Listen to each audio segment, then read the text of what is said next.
Good morning, everybody. Good morning, good morning. This is live from Woodstock, Shenandoah, so and back. And that's Woodstock, Virginia. So how are you all doing? Look, I'm showing all of me on Facebook today. It's the way life goes. I will see how many people I get watching me here in a few moments as I get started. Before I really get going, let me just ask you to think about some things. And my free thing today is going to be some advice in case you have an orchid in your home. Someone gives you an orchid. It's got those flowers that don't look real, and they're on there pretty much forever. You know, they don't seem to die, and then all of a sudden they're gone, and they're not on the plant anymore.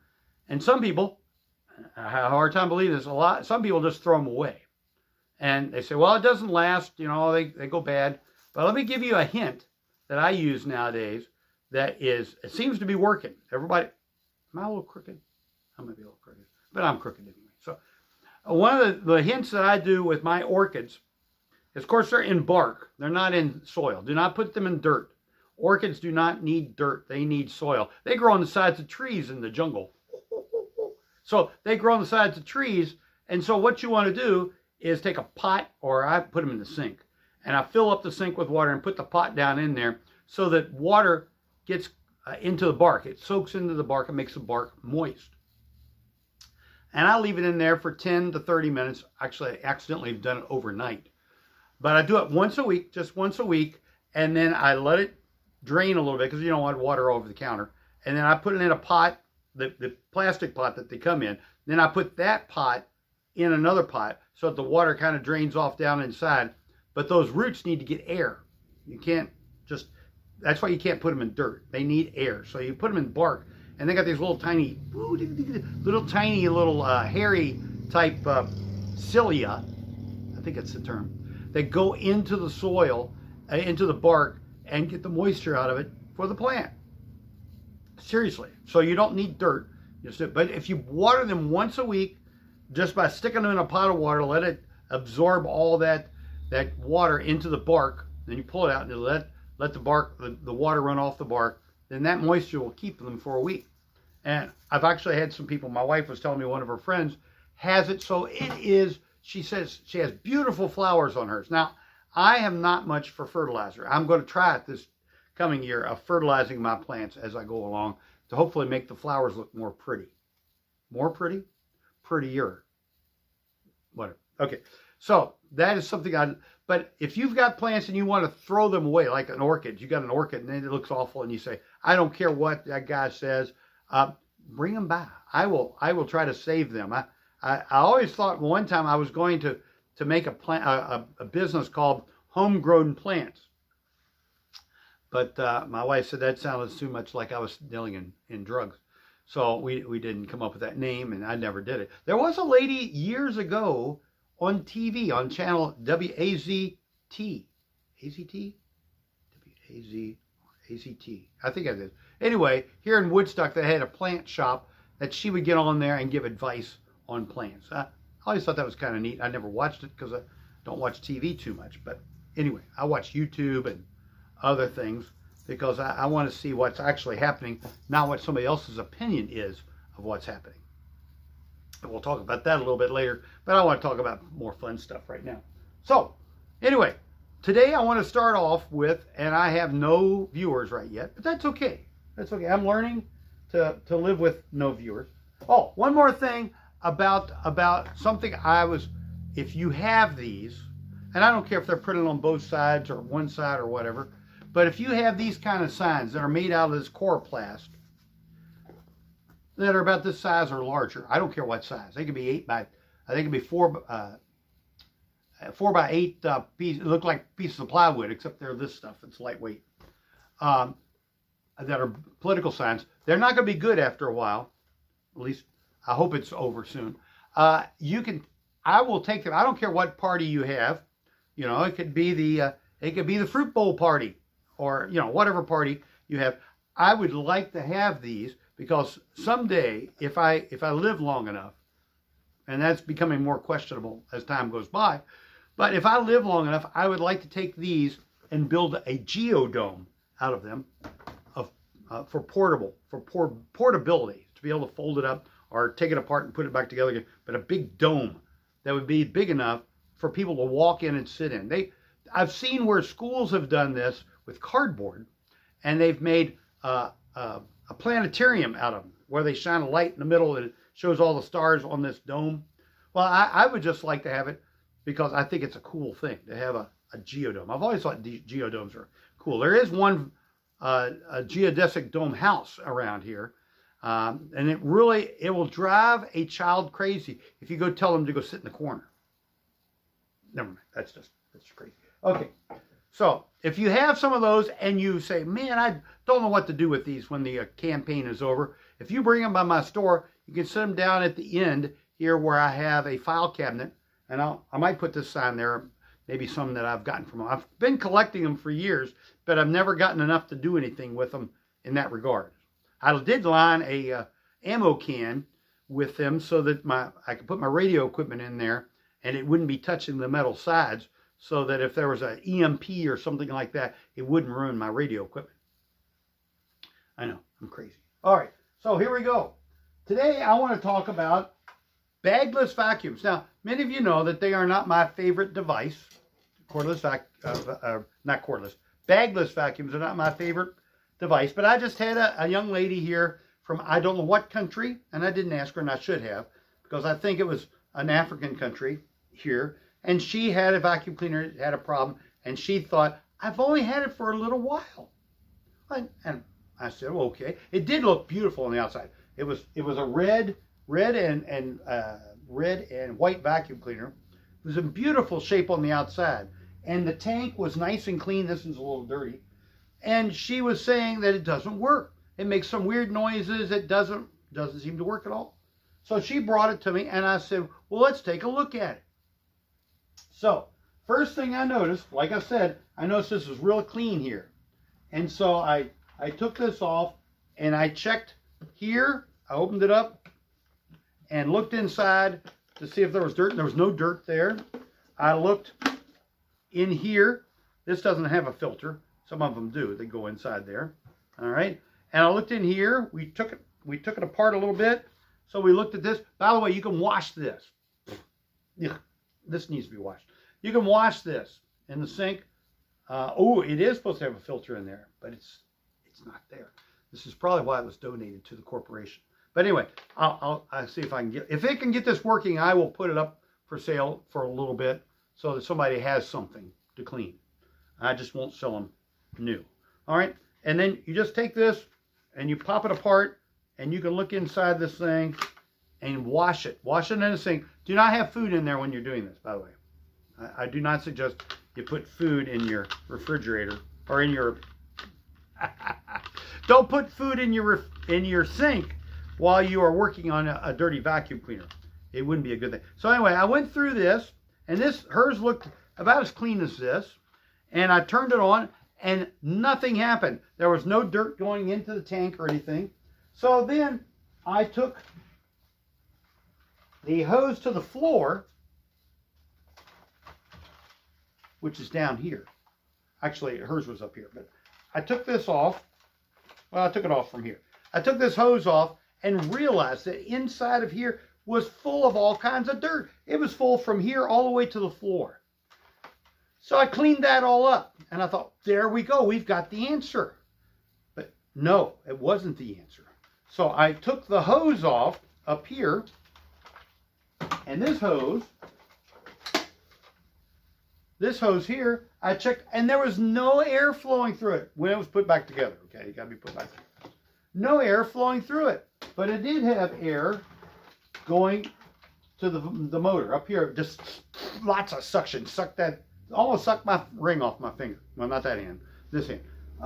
And so I said, well, you've got good suction. It's just not making it. So I come to find out that this hose is one that all the air goes through to operate your tools, so you can dust your windows and all that stuff. And I cleaned this up. This was full of dirt too. And she looked like she was embarrassed. She shouldn't have been. It's just life. I just said there's something we can do to find out that you've got a problem before it becomes a big problem. Okay. So anyway, I said this has probably not been picking up dirt for a good while. And She agreed. And so what I found out was that all these things were clogged. They're very, very clogged. Matter of fact, maybe the reason this vacuum cleaner was given to me is because this vacuum cleaner has an interesting hose. And this is not what I was going to talk about, but I just noticed that. This hose here, you will notice, has a little, I'll go this way so you can see it better, has a little goo ball right here. See this little thing here? This is to block the air from going to the floor. So when you have your hose in this particular model of vacuum cleaner, you won't be picking up any dirt off the floor because all the air will be running through this hose and not going to the floor. That could be why I got it. Some people don't realize these kind of things. This vacuum doesn't pick up any dirt and only the hose works. The floor doesn't get clean. Well, on this vacuum cleaner, now it's stuck on the chair. By the way, you don't vacuum chairs with these vacuums. All right. So, hey, it's running all over the place. So, if you look here, I'm going to throw this on the floor. It doesn't hurt anything. All right. So, if you look here, you'll see this little valve here. You on YouTube. This little valve here. This opens up, but when I put this hose in, which I'm going to do right now, when I put this hose in, it funnels the air from coming up from here to going through here. I don't have the graphics they use on football games, but this is the quarterback and never mind. That's how it works.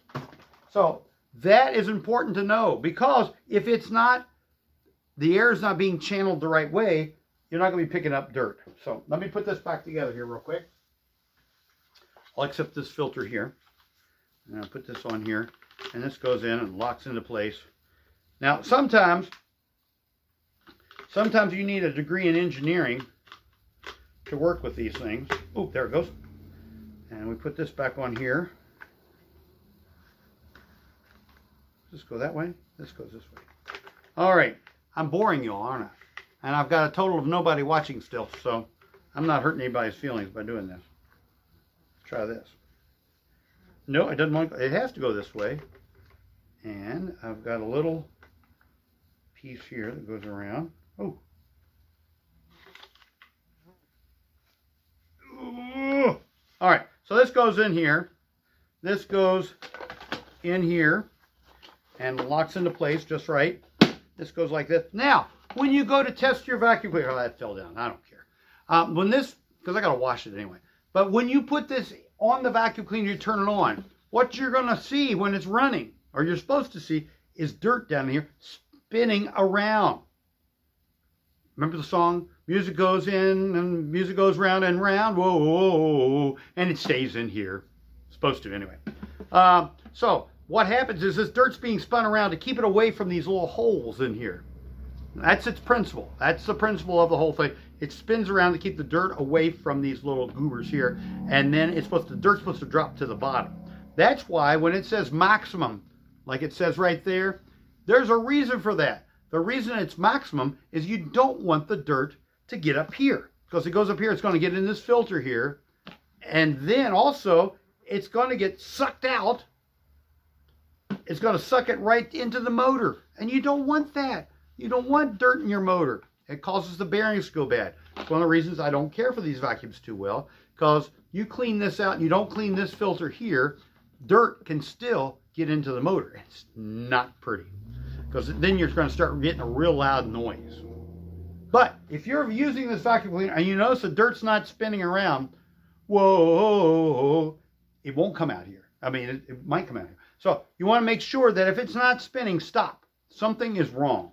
Something is rotten in Denmark or in the refrigerator. So you need to go and check for the clogs. Now, we've talked about this several times already, but I'm going to talk about it again because I like to talk about things over and over again, just to ask my family. Okay, so this hose here, if you put your hand over this hose and don't have any suction, and the hose locks up to like this. This is loose. This part of the hose is loose, but it's tight down here. Can you see that? It's tight down here, but it's loose up here. That means the clog is right in here. Right in there, it's clogged. So you need to go and clean this out. And the best way to clean it out is to stretch it out and twist it. Twist it so that the hose gets bigger. I don't know if you can see that, but it's getting wider. And so the dirt can be funneled down and back into the vacuum cleaner. Or gets down to the end of the hose, and then you take the hose out and clean that end. All right? Because you can't really do not stick coat hangers up in here, okay? I make a lot of money that way, but that's because you have to buy a new hose. Because these stretch hoses are not really repairable. You could shorten them sometimes, but they're not repairable because you put a piece of tape on there, and it's like putting a piece of tape in between your thumb and your fingers. That skin is moving all the time, and it's not going to work. It's going to come off. It's going to be a mess. Blood everywhere. But, okay, so this is the same thing with this. You got to make sure that this is clear without you punching a hole in it. Now, if you've got if you've got a little sewing machine stick pin in there with a little head on it, you can pull that out and pop it off as long as it's a little head. And the little hole will you won't notice it, okay? But if you tear this stuff here, it can be a real mess, So don't do it. Don't do it. Oh, by the way, I didn't mention on Facebook, you can call me and we can talk online, live, right now, and on YouTube you can too. If you call this number and we start talking and I realize, we're not getting anywhere with this, I'll take my phone, my iPhone, and try to talk to you using, what's the term? Using a FaceTime. I think that's what they call it on Facebook. And we could talk, and I can look at your phone, your sewing machine, or whatever object you've got that you want to talk about that's legal. We can hold it up. I can hold it up to the camera so you all can see. Look, both cameras at the same time. This is really getting fun, except this camera is a little crooked. Maybe more than I am. I got it crooked now the other direction, but that's okay. All right. That is my vacuum cleaner talk about bagless vacuum cleaners. Clean this filter that was up on top of there, and then also make sure the hoses are not clogged. And the way to tell if the hoses are clogged is that the dirt's not spinning around and around. The buses on the school. No, the wheels on the bus go round and round. All right, let me go get my phone, which I don't have with me, in case somebody calls. Well, I've got two phones there, but those aren't the same thing. All righty. I'll be right back. Don't go away, because you're not there in the first place. And where's I don't see a phone here. Well, we'll just talk without it. Okay. You can call the number 540-459-1888, or you can call my cell number, which I will give you if you call me first, okay? And I'll give it to you on the air. I don't care. I did it a couple weeks ago. All right. Now, sewing machines. What was I going to talk about today? I can't remember. And I put my information on my. I was writing notes on my YouTube phone there, and I forgot what it was. So hold on. Let me do a little thinking. Oh, beware of sewing machines that claim to be heavy duty nowadays. There are a few that actually have metal gears in them, but most of them do not. And what they have is nylon gears inside, but they do have a metal plate on top of that plastic machine. And that plastic metal plate does pretty much diddly squat. But they do that to make it sound like it's a heavy duty machine. I'm coming over to get my light because I noticed the Facebook camera looks awfully dull. Well, I look dull, but that's because I probably am. All right, hold on. Turn on the light here. Whoosh! Now, how's that? Well, the top camera is looking really good. The bottom camera, I can't even see anymore.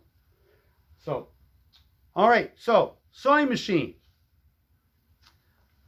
Once again, I'm going to bring up something that I've been giving advice on so far this week, and also earlier last week, lots of times on the telephone. And it's a very helpful thing. It's called making sure you have the right amount of tension. And I probably talked about this on this program multiple times too. Last week I talked about sergers, and I got results from that. one of the ladies that was watching me, which it's not doing right now, but she was asking about her serger, and I was able to help her out, and it made me feel very good. All right. Ooh, I know what I'm going to talk about. When you talk about sergers, you talk about using specialty thread sometimes. These cones with thread on them. I don't know if you can see that thread, but that's thread on a cone. And you can't really put that on a normal sewing machine because it's being pulled this way, and it will break the thread because it can't spin like it used to. I mean, I can't spin like I used to, but no, this can't do it because it's not designed for that. It is designed to have the thread pulled straight up.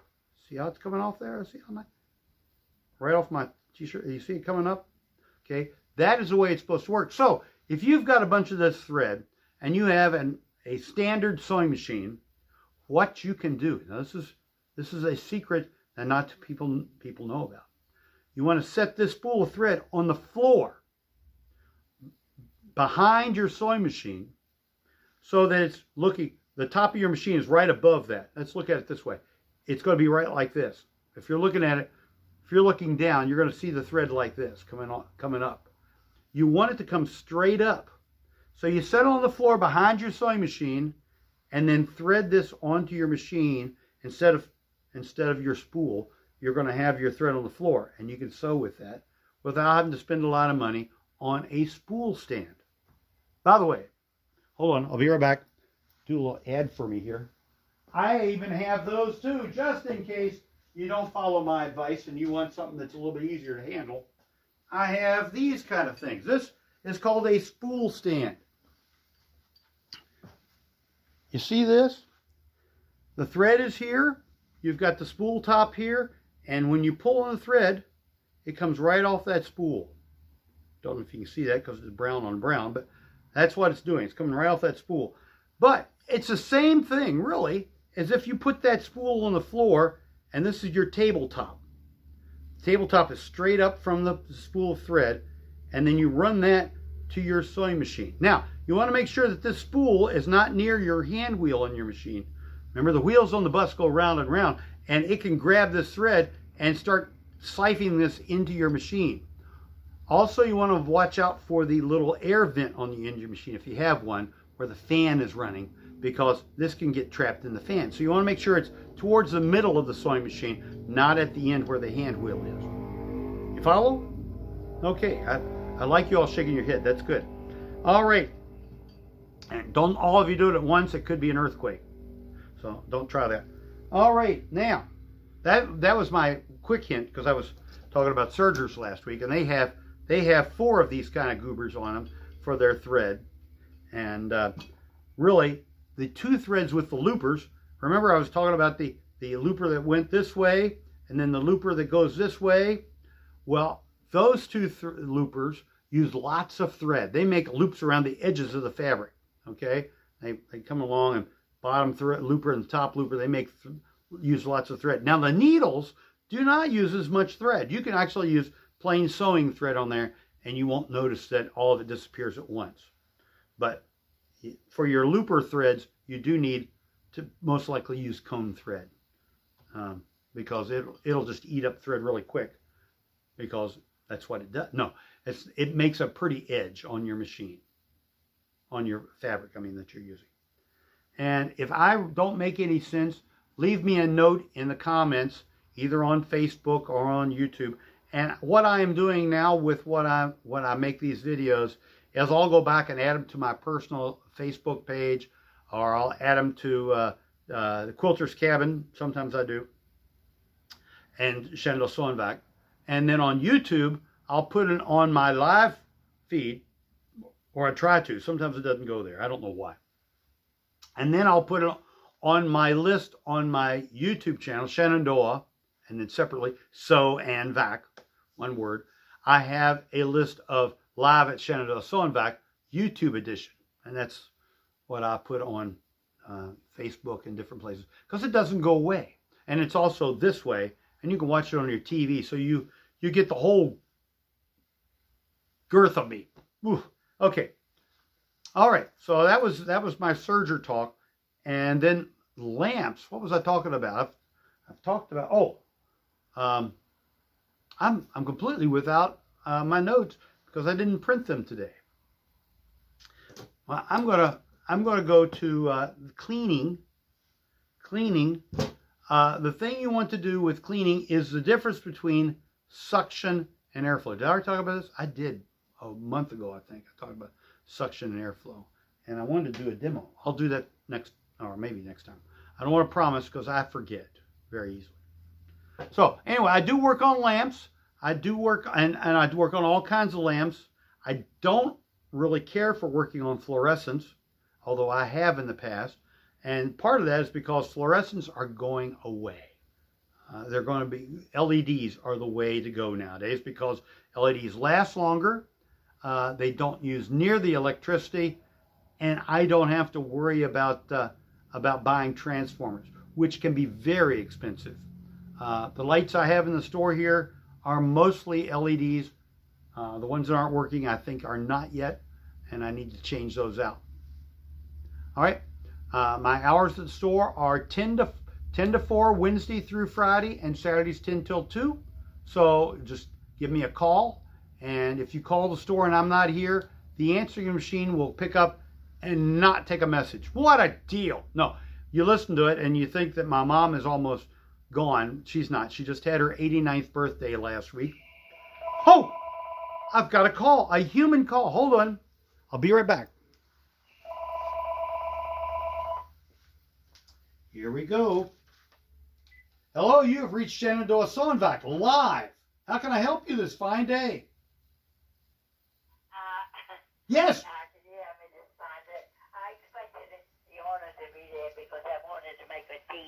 You want to make a deal. We are live on Facebook and YouTube right now. So make it a legal deal now. I don't want to do any kind of shady things, even online. What's up? Okay, this is just a small deal. A small deal, okay. Don't make a big deal out of it. Go ahead. Okay, no shady things. I have a Kenmore portable, and I see that he has lots of cabinets, and I thought I could trade him a portable for a cabinet. We can talk about, if you will call, I do have cabinets here, and it depends on the type of sewing machine as to what kind of cabinets you might need, but I might be able to help you out. Where are you calling from? Don't give me your address because we are live online, but where are you calling from? I'm right behind you. Oh, okay. Well, let me look. Wait a minute. I just see a vacuum here, but I believe you. You're right behind me. If you come over, we'll talk, okay? Okay, but I never know when you're open. Well, I just announced it online here. I am open. I am here, or I try to be here, every Wednesday through Friday, 10 to 4, and Saturdays 10 till 2. Wait. Are you ready? Okay. I'll wait. Okay. You ready? What is it? Wednesday through Friday, 10 o'clock till 4 o'clock. I don't go out to lunch because I'm always out to lunch.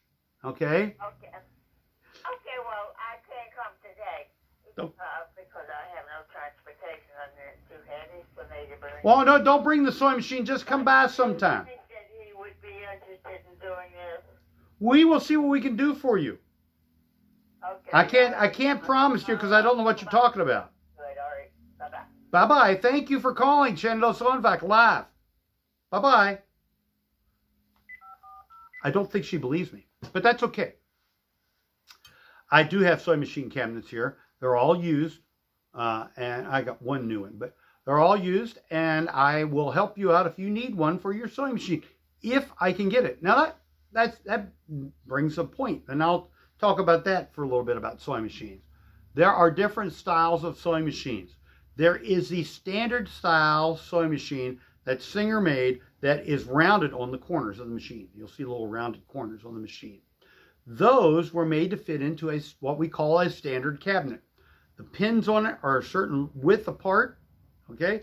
And they will fit those types of sewing machines. Now, it's not just Singer that did that. Most generic sewing machines, and what I mean by generic was Nicky, New Home, Genome, any of the older machines that were flatbeds would fit in these types of cabinets. But Sears Kenmore, in their infinite wisdom, made their sewing machines with square ends that fit in cabinets. And the screws were a different spacing than standard sewing machines. They did this so that they could sell Kenmore cabinets. So anyway, so I need to know about that. If they're flatbed machines, it's usually one of those two types of cabinets. All right.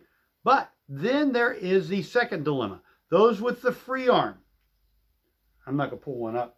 But the free arm is one that has a little section you can pull out, and it does sleeves. You can slide your sleeve in there and sew around on your sleeve. Hopefully not while you're wearing it. It doesn't work too well if you're trying to do that while you're... Anyway, it doesn't. But it's for sleeves. Those fit a separate type of cabinet. Usually those type fit in a cabinet that has a board on the bottom where the sewing machine goes. And you have screws that go up inside the sewing machine that hold it to that board. All right?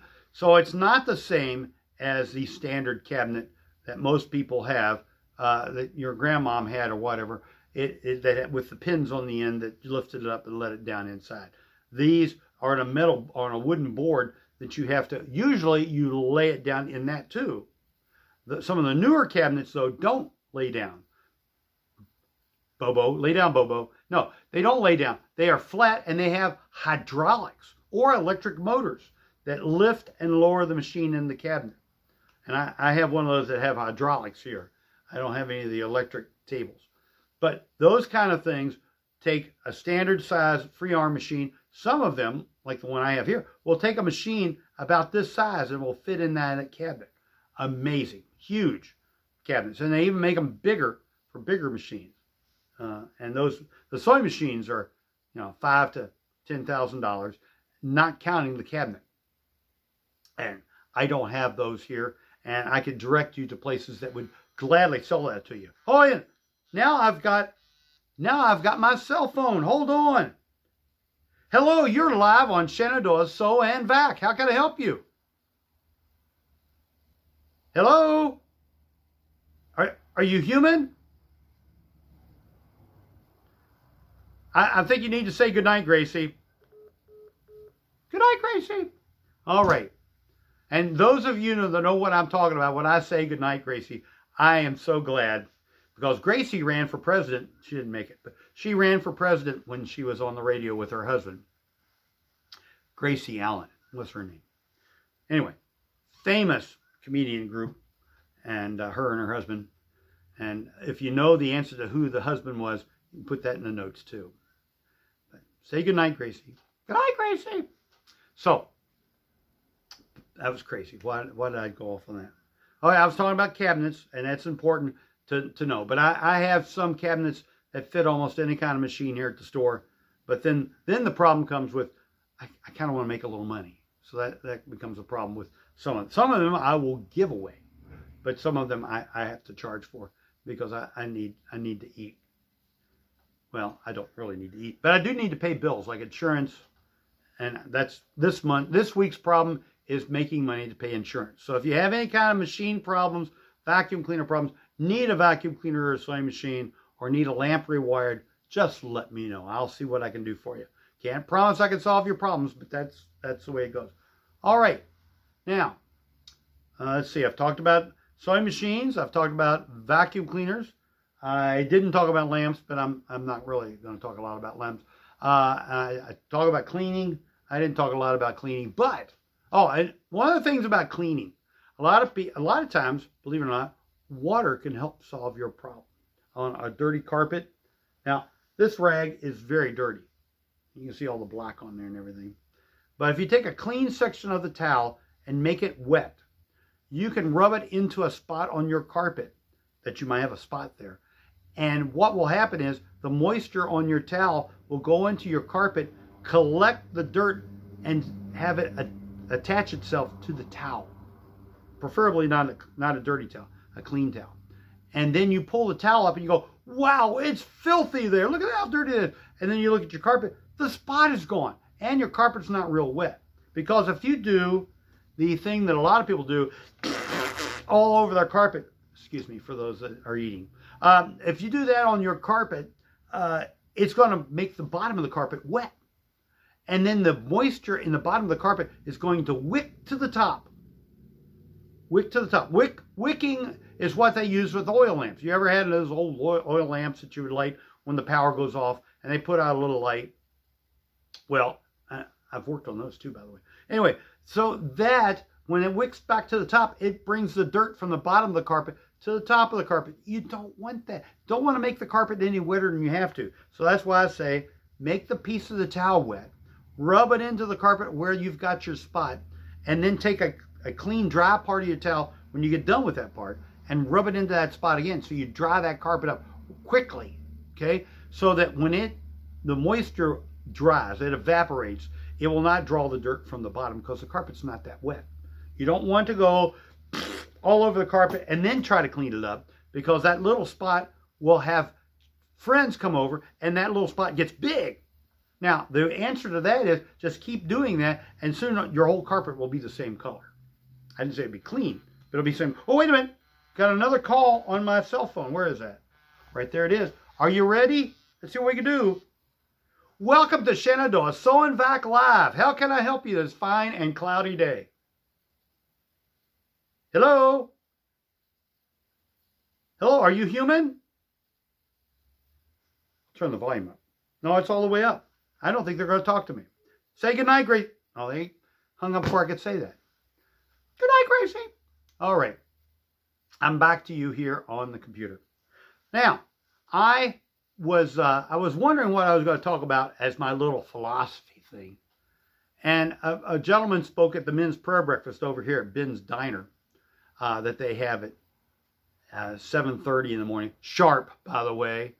I have a relative that is kind of in charge of that. And when he says something's going to start at a certain time, we don't wait around for anybody. We start then because he wants to keep his word. So anyway, this morning, the gentleman spoke on Ephesians. And one of the things that got to me was in Ephesians chapter 4. I think it starts in verse 25. Paul, he's a guy. He is. Anyway, and he identifies as one too. He was talking about how that we should be angry and not sin. In other words, he's saying you can get angry about something, get upset about something, but don't let it fuel you. Now, I'm not going to make a political statement. Well, maybe a little bit. But we have some people in our government, in our area here, that talk about being angry, and they act on their anger. No, our anger should cause us to be nicer. Love your enemies. Love those that persecute you. I don't understand. And many of the people that I know personally that are involved with some of this stuff say they're Christians and they want to act like Jesus acted. Well, I'm sorry. Jesus did overturn tables because people were not doing the right thing in, at that time, God's house. We are now God's house, by the way. Anyway, they were doing some pretty wicked things, selling stuff, and he overturned some tables. But you can pick up your stuff later. He didn't go in there with a gun and shoot all the animals or anything like that. But he did disrupt things and try to make people wake up and pay attention. So anyway, that's enough of that. I don't want to go into that anymore because it will irk me. And then I start not dissipating my anger. I start building it. And you don't want to do that. Just let it go. We're not in charge. We are not God. Okay? We are told to love our enemies. So let's get along with that. All right, back to the show here, and I'm getting ready to shut down because I have nothing else to say, and no one has called me on purpose today. All right, so if you're seeing this next Wednesday at 1 o'clock Eastern Standard Time, 10 o'clock West Coast time, if you're watching out there, and other times in the middle, I don't know. I don't keep up with all that. We will be on here on the show. Please call me with your problems about sewing machines, vacuum cleaners, and lamps. I don't fix cats or broken relationships. All right, I don't do any of those things, but I do work on vacuum cleaners, sewing machines, and lamps, and other odds and ends, little things, KitchenAid mixers, and some things that I don't want to talk about, but if you call and ask me, I'll see if I can help you with some of those things. But they have to be mechanical. All right? Oh, back again to oil. I just want to point this out again. I've had it. This past week, a person called me and said, do I oil my machine with 3-in-1 oil? No. Do I oil my machine with WD-40? No. You loosen with WD-40, but you don't oil. You loosen up the machine and then you put oil in there because WD-40 evaporates. 3-in-1 oil messes things up and it stinks. All right, so watch out. All right, I'm going to say goodnight to all of you all, or good afternoon to all of you all. I don't like this time of year because it's getting darker every day. And I want it to get brighter every day. And December 21st is when the winter solstice occurs. Hopefully, I'll still be here and still be doing this kind of crazy thing, and we will talk again. And I really am hoping that this becomes a call-in show where I can help people for free. Although bring it in, I like making money too. It is necessary. So remember, plants, if you have any old orchids or old plants, especially this time of year, you're going to throw the pots away with all that good soil there. Drop it by the store. I will see what I can do with it. If I can't do anything with it, I'll do the same thing you did, which would be take it to the dump. But you can bring it here, and I can use that soil to help. I've got soil at my house, cow soil and stuff, but it's too heavy. But that planter that you buy at the store, it has nice fluffy soil, and I can use that to mix with the other to make it so I can use it for potting soil. And then also these little things. When the elections and all the crazy things are over, you can bring these things by, and I will see if I can use them. And some of them are very colorful, red and blue, you know, even some green ones. I don't care. I don't care about the colors. I just care about the material to be able to make things with it. All right. Say goodnight, everybody. And if you don't like what I'm doing, continue to do what you're doing, not making comments or watching this, and then I'll know that it's time for me to stop. But right now, I get comments that say, oh, I like what you're doing, but I just don't have time to call you. Maybe it's a bad time. Maybe I should do it in the evening. Maybe I'm not going to do it in the mornings again. The 10 o'clock just didn't seem to do anything. I didn't get any watches, or hardly any live watches. All right, we'll talk. Matter of fact, I don't have a watch right now, by the way. My smart watches, the bands break, and so they're not so smart anymore. All right, we'll see you guys. I'm going to finish up Facebook first. Remember, I'm trying to do this on YouTube, but I do this on Facebook just to say hi. All right? And now I'm going to say goodbye. Goodbye, Facebook. All right, it's ending the live download. All right, now on here on YouTube, the phone number's right here, and the name of my store is down here, live at Shenandoah, so and back. One word, so and back, one word. All right, say goodnight, everybody, and we'll be talking again next week live, and hopefully you can come on and say, ooh, why don't you talk about this? All right, and I just thought of 3 more things to talk about. I need to write this down so I have it on paper because it doesn't crash. All right, see ya. Goodbye. Bye. Oh, I got to hit the button. Did I hit? Okay. Do you wish to end this live stream? Yes. All right. Do you want to save this? Yes, I want to save. Keep. Say goodnight, Gracie. Good night, Gracie. All right. It's ending now.